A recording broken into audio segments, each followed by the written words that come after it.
उसका ज्ञान भी वेदों में, लेकिन आगे कहा निस्त्रैगुण्य वो भगवान है। तो वेदों में जो त्रिगुणात्मक ज्ञान है उसके परे जाकर वेदों में उसके परे का भी ज्ञान है, विद्या भी है, विद्या भी है, उसको प्राप्त करो, ऐसा गीता में कहा गया है। तो ये वेदों का, वेद अपना ज्ञान निधि है।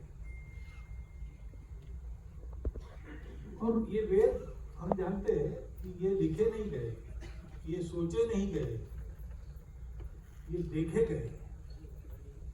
मंत्र दृष्टा थे ऋषि, उन्होंने ये सब देखा। तो प्रश्न मन में आता है कि ये ऐसे मंत्र पुस्तकों के बनने आते हैं क्या सामने? ऐसा उसका अर्थ नहीं है। सारी दुनिया ये तो मानती है, सारी दुनिया की सब धार्मिक परंपरा है और विज्ञान भी मानता है कि सृष्टि का पहला रूप ध्वनि था। तो बाइबल में भी कहा है कि पहले वर्ड ही था, वर्ड ही भगवान था। तो पहली हलचल जो हुई, निष्पन्द ब्रह्म, व्यक्त ब्रह्म हुआ, व्यक्त ब्रह्म में आया, तो उसकी हलचल हुई और हलचल से ध्वनि उत्पन्न होती। तो सारी दुनिया ये ध्वनियों की बनी है, जिसको अपने आप परंपरा में शब्द है स्वर, स्वर भी तो ऋषि ऐसा है। इस स्वरों को वो देखते हैं, आंखों से देखना अलग बात है। वो एक भावातीत स्थिति में इन सब का अनुभव होता है। अब आज मनुष्य कलियुग की स्थिति में ज्ञान प्राप्त करता है, तो यहां तक जाना उसके लिए कलियुग में संभव नहीं है। बहुत थोड़े लोग होते हैं ऐसा ज्ञान वाले। तो वो अपने ज्ञानेंद्रियों से ज्ञान प्राप्त करता है, ज्ञानेंद्रियों को कुछ और जोड़ता है, दूरबीन जोड़ता है, माइक्रोस्कोप जोड़ता है, उसके आधार पर जितना दिखता है उतना ज्ञान प्राप्त करता है। ये दोनों प्रकार है ज्ञान प्राप्त करने। ज्ञानेंद्रियों से ज्ञान प्राप्त करने की एक मर्यादा है, वो मर्यादा अब विज्ञान प्राप्त कर चुका है। अब माइक्रोस्कोप और इन सब साधनों से ज्ञान प्राप्त नहीं होगा। विज्ञान कहता है कि अब हमको प्रकाश के वेग से ज्यादा जाने वाला कोई साधन चाहिए। ऐसा साधन दूसरा नहीं है, वो मनुष्य का मन ही है।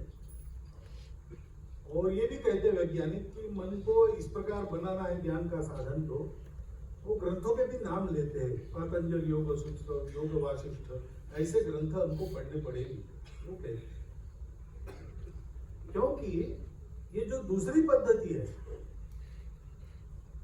इंद्रियातीत होकर भाव जगत में सृष्टि के सृष्टा भाव के साथ तन्मय होना और उसके आधार पर सब देखना, अंग्रेजी में जिसको इंट्यूशन कहते हैं। इंट्यूशन बहुत निम्न अवस्था है इस प्रक्रिया की। ऐसा ज्ञान हमारे पूर्वजों ने प्राप्त किया,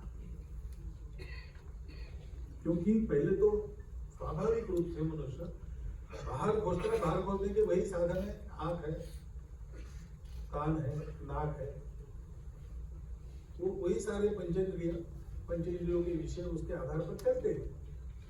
सारी दुनिया ऐसे ही कर रही थी सुख के खोज में, लेकिन जब उसमें सुख मिलता नहीं, शाश्वत कोई बात मिलती नहीं, टिकने वाली कोई बात मिलती नहीं, ऐसा जब प्रतीत हुआ तो बाकी दुनिया में लोगों ने खोजना बंद कर दिया, ये समझ के कि ऐसी कोई एक चीज है ही नहीं, कोई शाश्वत सुख वगैरह नहीं है, सृष्टि नाशवान है, सुख के साधन कम है, खाने वाले बहुत ज्यादा है, इसलिए स्पर्धा है, आपस में लड़ो मरो, लेकिन सुख से जियो, सुख प्राप्त करने की क्षमता बढ़ाओ और सुख प्राप्त करने के लिए जो समय भगवान ने दिया है उसको बढ़ाओ, ज्यादा जियो और ज्यादा उपभोग करो, यही जीवन है, उसके लिए शक्ति की आवश्यकता है।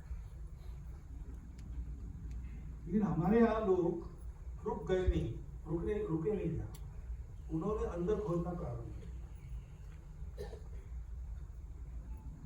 क्योंकि हमारे यहाँ हमारी मातृभूमि भारत है, वो सुरक्षित और समृद्ध थी। समृद्धि होने के कारण यहाँ हमको अपना जीवन जीने के लिए स्पर्धा नहीं करनी पड़ती, सबके लिए भरपूर था। और चारों ओर से सुरक्षित होने के नाते आक्रमण का भी भय उस समय नहीं था। तो हमको लड़ने की जरूरत नहीं पड़ी, कुछ नहीं पड़ी, स्पर्धा की जरूरत नहीं पड़ी, तो फुर्सत भी थी और ऐसा सात्विक जीवन जीने के कारण प्रवृत्ति भी थी। तो हम यहाँ रुके नहीं, हमने कहा बाहर नहीं मिलता तो अंदर है क्या। खोजते खोजते हम अंदर वहां तक पहुंच गए और पहुंचने के कारण फिर हमको ये पता चला कि वास्तव में सारा विश्व एक ही है और सब एक दूसरे से जुड़े हैं। ये जो अलगाव है, जो अलग अलग दिखते हैं, एक दूसरे को देखते हैं, एक दूसरे के साथ व्यवहार करते हैं, अच्छा व्यवहार करते हैं, बुरा व्यवहार करते हैं, पुण्य पाप की लड़ाई होती है, सारा जो होता है वो क्षणिक है और एक हद तक वो सही है। उसके बाद